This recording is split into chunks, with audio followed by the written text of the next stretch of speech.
President Mohammad শাহাবুদ্দিনের মালয়েশিয়ায় second home, দুবাইতে partnership ব্যবসা এবং সংযুক্ত আরব আমিরাতে রেসিডেন্সি থাকার খবরে নড়ে চড়ে বসেছে অন্তর্বর্তীকালীন সরকার।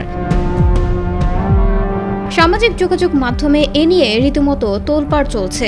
বিশেষ করে প্রেসিডেন্টের দুবাই কানেকশন নিয়ে দেখা দিয়েছে নানা কৌতূহল। একটি অনুসন্ধান বলছে, গত মার্চে সর্বশেষ দুবাই সফর করেন প্রেসিডেন্ট মোহাম্মদ শাহাবুদ্দিন। সে সময় দুই রাষ্ট্রের যথাযথ প্রোটোকলে তিনি পরিবার পরিজন নিয়ে সেখানে 2 রাত কাটান। পরিভ্রমণ করেন সংযুক্ত আরব আমিরাতের আকাশচুম্বী ভবন বুর্জ আল খলিফা। তার সম্মানে ছিল রিভার ক্রুজ এবং গালা ডিনারের আয়োজন, যেখানে আরব আমিরাতে বড় বিনিয়োগকারী প্রেসিডেন্ট পুত্র আরশাদ আদনান রনিও অংশ নেন। যুক্তরাজ্য প্রবাসী সাংবাদিক জুলকারনাইন শায়েরের এক ফেসবুক পোস্টকে কেন্দ্র করে সম্প্রতি বাংলাদেশের বর্তমান প্রেসিডেন্ট মোহাম্মদ শাহাবুদ্দিনের বিদেশের সম্পদ নিয়ে সামাজিক মাধ্যমে আলোচনা শুরু হয়।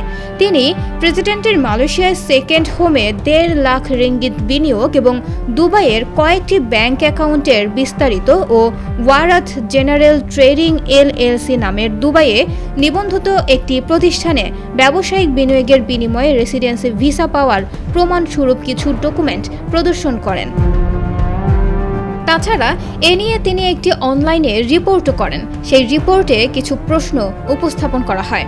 বলা হয়, যদিও এসব বিনিয়োগ তিনি প্রেসিডেন্ট হওয়ার আগে করেছেন, তবে প্রশ্ন উঠছে, বিদেশে এসব বিনিয়োগের জন্য কোনো অনুমতি কি আদৌ গ্রহণ করেছেন?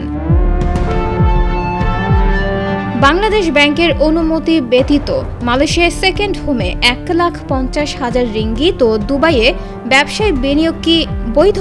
তিনি যদি আনুগত্য মেনে অর্থের বিনিময়ে তৃতীয় একটি দেশের পাসপোর্টও গ্রহণ করে থাকেন, তাহলে কি বাংলাদেশের প্রেসিডেন্ট হিসেবে বহাল থাকা তার পক্ষে সম্ভব হবে?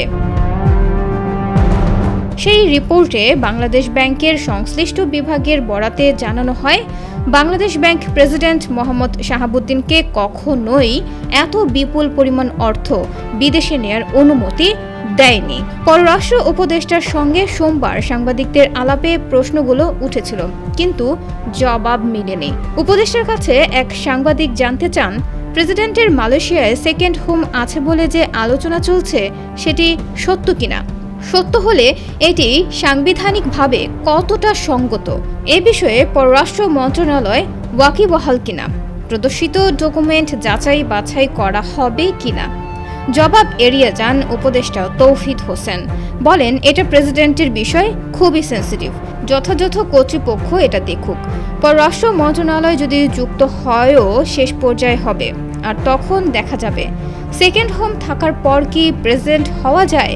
এমন প্রশ্নের জবাবে উপদেষ্টা বলেন, এ বিষয়ে আইন উপদেষ্টা ভালো বলতে পারবেন।